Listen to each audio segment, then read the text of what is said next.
I can remember when I first started collecting Pokemon cards. When the original base set came out, I was 8 years old, and well, I was immediately hooked. The cards, games on the original Game Boy, the TV show, everything. While I never got into playing the card game itself, the collecting aspect of it became my addiction. The idea of training these little creatures who get stronger with time, get better moves as they level up, and eventually become these huge and imposing beasts, it was just something that, honestly, completely blew me away. At the time, I didn't know what half the Pokemon would even evolve into, or what moves they would get as they level up. And that mystery made the world of Pokemon even more exciting, even more intriguing. I had to see them all.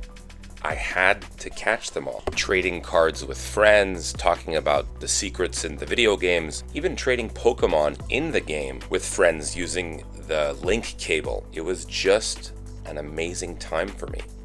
After years of trading and begging my mom to buy me Pokemon cards every chance I'd get, I'd eventually get the entire base set, all beautiful in my Pikachu binder at the time. Unfortunately, as time went by, I lost my passion for the hobby.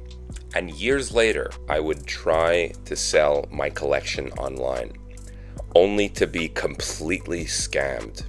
You see, the site that I had used to try to sell my cards over 20 years ago when I was around 12 years old worked very differently than eBay or Amazon. It was a Pokemon card trading forum where users on the site can trade, buy, or sell Pokemon cards with one another. And in every transaction, the person in the trade who had less of a feedback score than the other person had to pay first or send their cards first. When the other person received everything and everything looked good and checked out, it would then be their turn to hold up their end of the trade. Well, I sent my cards, and I never heard from the person again. I tried finding the site that I used over 20 years ago, but either I can't remember the name exactly, or it's just not up anymore. Either way, my base set collection was gone, and I was never going to see it again. Now, it's an understatement to say I've come to regret that decision. And now, this brings me to the whole purpose of this series. You see, I'm a full-time eBay reseller. My shop sells mostly video games, music CDs, and DVDs. What I will try to do is get the entire original base set of cards again, but I'm going to be starting with $100. When I buy games, DVDs, or CDs and resell them, any money that is made from those sales will go entirely to rebuilding the complete base set of cards that I had from my childhood. Before getting started though, I wanted to give myself just a couple of rules. Rule number 1, I cannot contact anyone that I did business with in the past. I've seen other challenges on YouTube where they contact people they were already dealing with previously, and while I do still find those videos entertaining and fun to watch and all that, I wanted to challenge myself a little bit more, so I decided not to do that.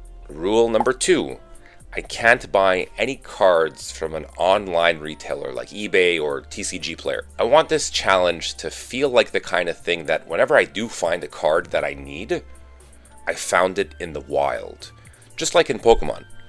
I don't want to just go to eBay, put in the name of the card that I need, and bang, there you go. It's in my collection now.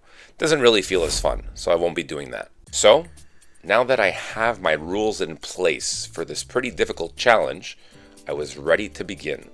First thing I needed to do was spend my $100. So, I went where I always go, Facebook Marketplace. Looking for deals on Facebook Marketplace can be really amazing. You can honestly find some unbelievable deals. However, that's not always the case. Sometimes when you go on, all you find are the same listings that have been up there for a few weeks or even a couple of months. And when you do find a great deal, the seller will tell you someone is on their way or it's been reserved for somebody else. Aww. So it's definitely not easy all the time. I try to look every couple of hours for a good deal. And if I find one, I pretty much have to get the seller to reserve the item for me or just go whenever the seller wants. Especially with video games, a good deal does not last long. There's a good amount of people looking for video games each and every single day. That's why I started changing my approach to my own online shop. I realized that if I only tried getting video games, it was going to be very tough to expand consistently the way that I want. I didn't want to spend every minute of the day on Facebook Marketplace just hitting the refresh button over and over and over again, just so I can be the first person to find a deal. This is when I started looking into DVDs and CDs. While there are still some people out there that go after these deals, there's a lot less. So picking these up is so much easier. The crazy thing about it is that these lots can be really profitable. Sure, CDs and DVDs may not sell as quickly as video games do, but there are still some pretty valuable things out there. And if you have a lot of these items listed online, it's pretty much just a numbers game at that point. You will sell CDs and DVDs regularly every single day. Anyways, throughout the first day of the challenge, the only good deals that I found were out of my budget. So I kept checking, and eventually I just gave up. The next morning, though, as I was looking for CDs, something really good happened. I noticed there was an ad for like 20 or 30 CDs that someone was just giving away for free. There were some metal and rock CDs in there, which usually sell pretty well on eBay. So I messaged her and just continued looking. Not too long after, she replied. They were still available, and it looked like I was about to pick up my first lot to finally start this challenge. Then I asked her something which made this deal so much more valuable. I asked if she had any DVDs or video games lying around the house that she wanted to sell. And she had an unbelievable bundle of Xbox 360 games that she was willing to sell for $80. So, a few hours later, I fueled up and went to go pick up everything. Looking over the games, I honestly couldn't believe how lucky I got. Whenever I ask somebody if they have other DVDs or video games that they want to sell, they normally just tell me that they don't. So I was feeling on top of the world. My next goal was to list everything on eBay as quickly as possible. Put it all into a spreadsheet to calculate exactly how much I'm going to be making from everything. So the next day, I put in a couple of hours of work and listed everything that I just picked up and put it all into a spreadsheet. Next, just to get an idea of how much the entire base set will actually cost me, I went on tcgplayer.com and put every card in the set, along with its card value, into a spreadsheet also. So now I have some stock. I know how much I'll need for this challenge, give or take. All I need to do now is actually start selling some of my stock on eBay. And I did. Not too long after listing a brand new copy of Minecraft, it sold, along with many other games and CDs that I picked up. I honestly can't describe, again, how lucky I got to actually find this amazing Xbox deal. It's almost like it's a sign that this challenge is going to go really, really well for me. So after subtracting the eBay fees and shipping costs from each item that sold, I now had a budget to work with. Currently, I can spend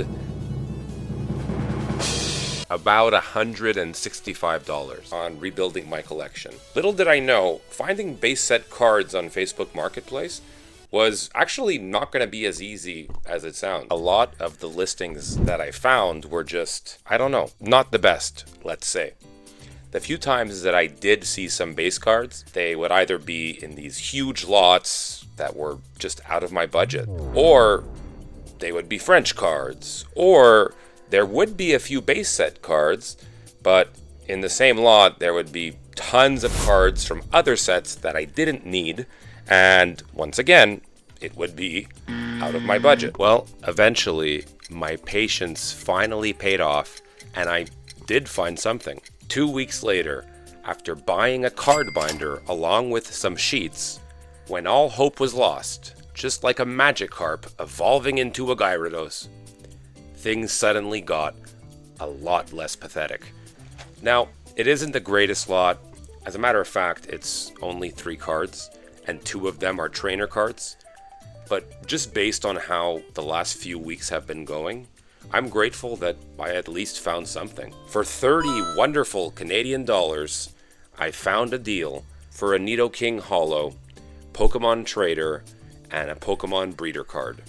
So, I quickly gassed up, fueled up, and raced to go pick up my cards. The start of my journey has finally begun. And all that's left now is just to put the cards where they rightfully belong, sleeved up in their binder.